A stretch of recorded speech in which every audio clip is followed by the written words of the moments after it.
ladies and gentlemen. We have now sadly reached the end of this amazing conference. Have you enjoyed your time here at Sundbyholm's Castle?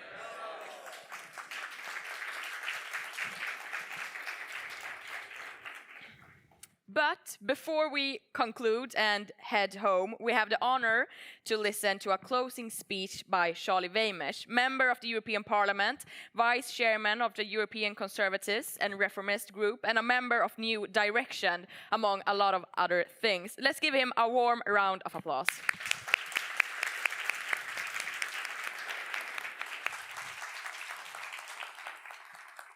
Thank you so much. Do you hear me well?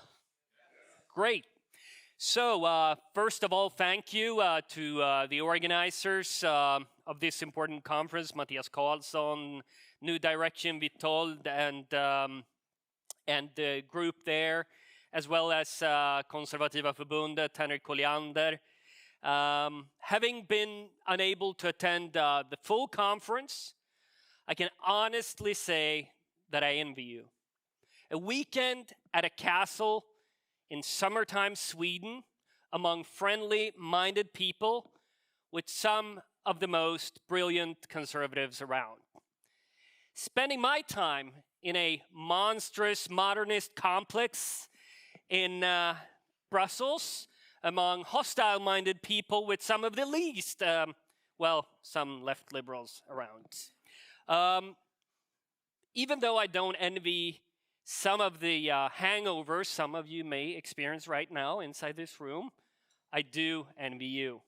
So, I was asked by Mattias to wrap up this conference. He said, maybe you could come and summarize it. And it would be rather presumptuous by me to try to summarize something which I came to only a moment ago.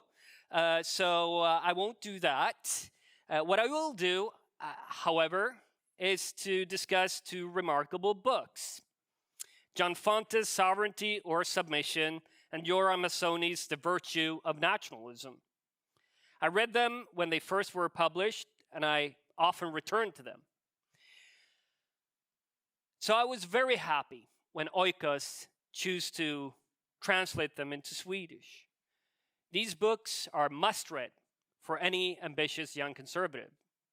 I remember when I was going to the local library, Hammarö Värmland, looking for books on conservatives and conservatism. The only thing I found was a book on conservatism by a social democrat called Gunnar Fredriksson. I think Mattias knows exactly what book it is. So Oikos is really doing an important thing here. They arm you for a world where you will be challenged by the refined, well-educated, liberal, progressive, internationalist, convinced that the nation state is impotent, unable to solve the problems of our day, and its era drawing to an end. Trust me, we understand them a lot better than they understand us. I spend most of my time in the European Parliament. I can tell you I've lost track of the number of times I've been called narrow-minded, parochial, populist, or worst of all in Brussels, a bad European. Bad European. They simply don't understand that we have a different analytical framework than them. Jonathan Haidt explains it well in his groundbreaking book, The Righteous Mind, where he explains how our moral convictions, political convictions even, rest on a moral foundation. And there are 6 pillars there. The leftists and the liberal, they are clinging on to 3 of them. Liberty, fairness, and care. But conservatives not only support those 3, but also 3 more: loyalty, authority, and sanctity. And while we then can understand why left liberals are heading in the wrong direction based on their very narrow view on virtues, they really can't understand how, someone would regard traditions as something worth to preserve because it's not part of their framework of thinking and feeling. But what worries me, given the pervasive nature of their narrative in kindergartens, schools, universities, news, culture, and politics, is whether the next generation, maybe not you, but certainly your classmates, you know what I'm talking about, that they will not understand our perspective. Mr. Fonte and Mr. Hazony, they serve as a very important antidote to this ailment. Now, back in 2004, when I was young and promising, now I'm neither one of them, I studied foreign policy at American University in Washington, D.C., and I was also 2 days a week an intern at the College Republican National Committee. And one issue besides the war in Iraq, which was really the issue of that election, you had also a very emotive debate on whether the United States should be part of the International Criminal Court or not. And I came from Sweden, where every party supported the ICC in The Hague. And I remember, meeting Republicans, conservatives that I agreed with on almost all issues. I mean, of national context taken aside. And I heard these people of goodwill arguing strongly against the ICC. I was not fully convinced at the time, but I was puzzled. I was going home reflecting on the issue in a way that I never had done before. Something that was self-evident in Sweden turned out to be not so self-evident after all.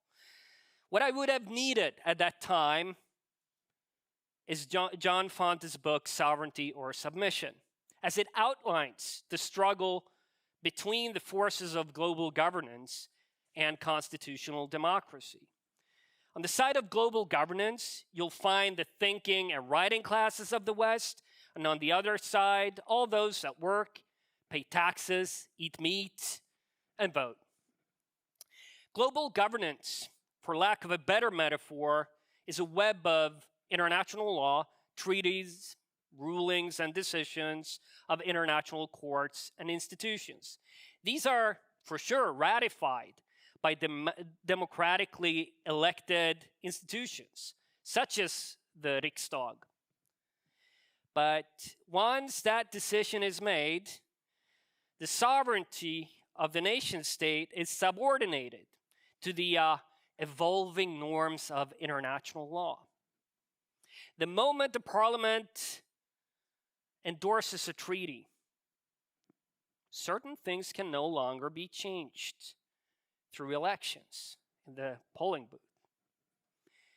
We're talking about a self-referential system here. Each part is legitimized by other parts, and the whole edifice ultimately rests on the international elite's interpretation of human rights. The problem is that these interpretations can, and often do, stand in direct contrast with the will of the voters. I will come back to the importance of interpretations later. In the postmodern Western states, especially Europe, mainstream elite opinion sees the problems of our current regime and want to rectify them with a utopian construct. They yearn for a utopian solution to humanity's eternal problems: war, abuse, poverty, inequality, but don't seem to understand that they are in fact replacing democratic self-governance with another new system. Mr. Fonte invites us to analyze the consequences of this shift and provokes us to question if it is an improvement for the regular citizen. He shows us that global governance will not have the ability to represent and safeguard the interests of voters. A person less refined than Mr. Fonte, but more powerful, might have summarized it as, it's time to drain the global swamp. Ladies and gentlemen, Yoram Hazony's The Virtue of Nationalism complements Fonte's perspective. He celebrates nationalism as an underpinning of the nation state. He shows how humans have tended to either build societal structures based on clans or tribes, or ventured on conquests to establish empires. By pointing out that the nation state has proven to be a functional framework for the establishment of stable, reliable, and accountable institutions, he provides a counter-narrative to the fashionable opinion that associates nationalism with divisiveness and xenophobia. Hazony takes the biblical story of Israel as the foundational point for the nation state and challenges us to reevaluate the particular form of nationalism that is grounded in shared historical narratives, common cultural values, and long-held traditions. Hazony shows us how nationalism fosters a sense of mutual belonging and bonds of national loyalty. Of course, it goes without saying, this form of nationalism need not be based on race.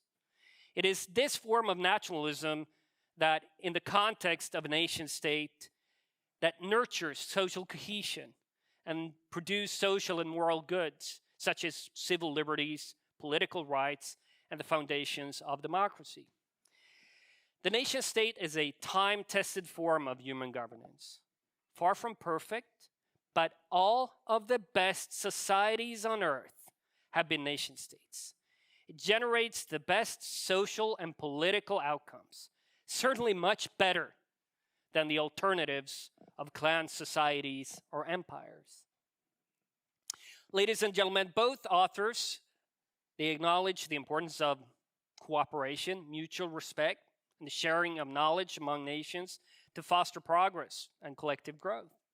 But they question the wisdom in creating an entirely new regime.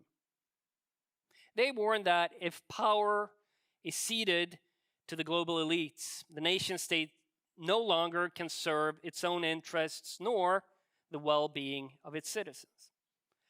Now, let me give you some concrete examples of how this loss of sovereignty and thus of democratic oversight manifests itself.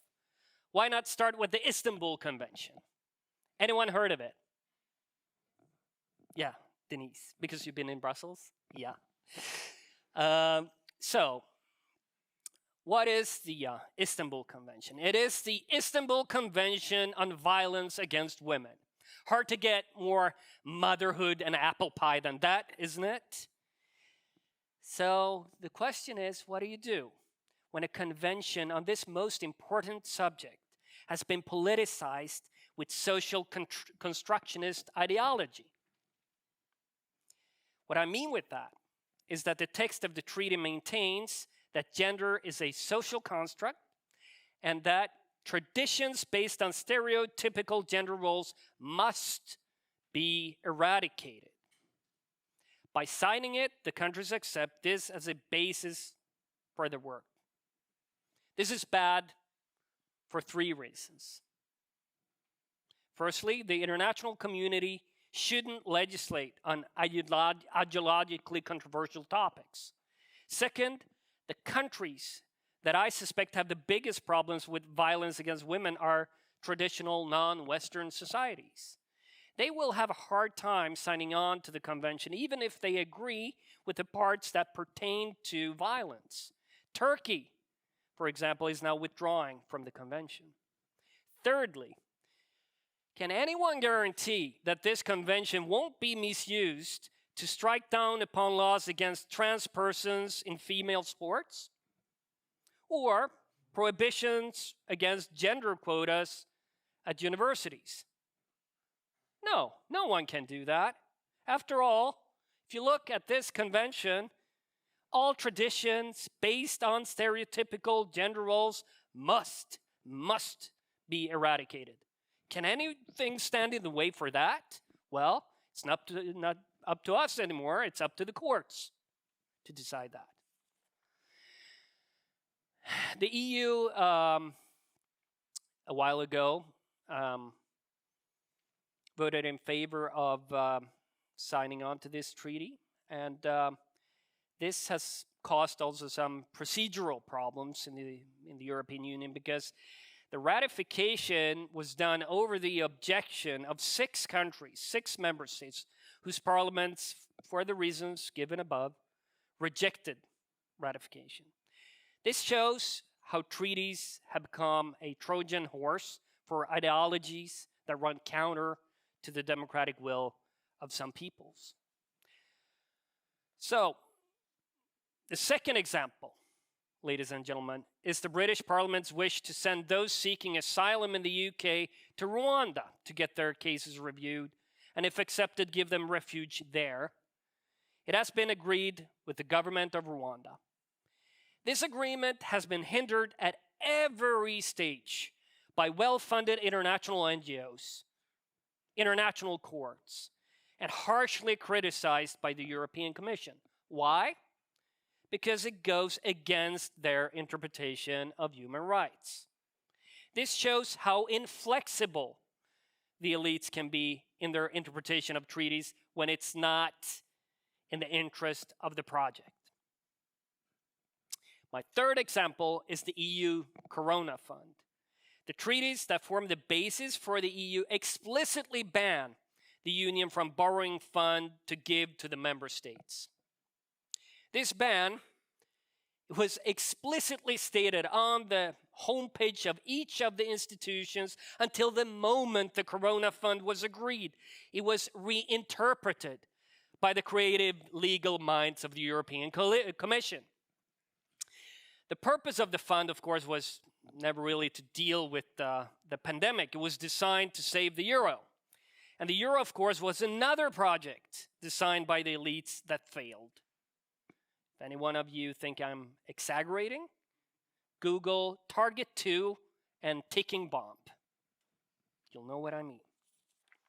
The Corona Fund shows how flexible the elites are in their interpretations when it's in the interest of the project. Now, ladies and gentlemen, you may not be interested in culture war, but culture war is interested in you. If you go into politics, you'll eventually experience the conflict between non-democratic transnationalism, globalism, and nation-state democracy. Often, you will feel that human rights initiatives sort of distract you from the issues you want to work with. It's sort of a side note, and let's just get it over with, you may feel. Let me give you one example. In a conversation with a friend from the Swedish moderates, I asked why on earth they voted in favor of the European Parliament resolution celebrating the neo-Marxist Black Lives Matter movement, and a resolution that depicted its critics, the critics of the BLM, as white supremacists. His honest response was that they rather avoid cultural war issues and focus on economy and taxes. It is tempting, also for Sweden Democrats, I might add, to avoid flack from the media by voting against your better judgment. I can tell you right now, however, tax breaks won't be the order of the day if the BLM ideology gains any traction. Market economy will be no more. Shop owners won't have any police to call, so on and so forth.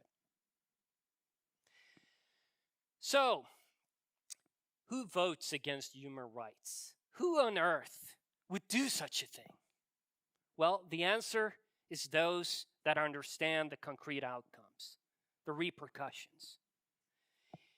It was because of the interpretation of children's rights that Fredrik Johansson's murderer could escape the juvenile home. You remember that? Barnkonventionen. I know for a fact, because I was there, that the Christian Democrats never thought of that when they lobbied hard during the last center-right government to enshrine the Child Convention into Swedish law. The road to hell is paved with good intentions, my friends. If you don't want chat control 2.0, with its mass surveillance of EU citizens, you will not only have to be against children's rights, you will have to be a bad, bad person, as you would oppose Ylva Johansson's, and I quote, proposal for a regulation laying down rules to prevent and combat child sexual abuse, end quote. You would have to be against that. You would have to be bad. So if you're here to become the world's best virtue signaler and you expected something from me, you're free to go. I won't be offended. It's okay. But my friends, this is standard operating procedure in Brussels. This is how social, employment, health, and fiscal powers are transferred to Brussels. They identify a problem, which every person of goodwill agree is a problem. Then they lament the inability of the current regime to fully resolve that problem. Finally, they present the panacea against the insufficiency of the nation state, transnational legislation. So, dear friends, have you ever heard a politician reaffirm his or her allegiance to the right to asylum? I support the right to asylum.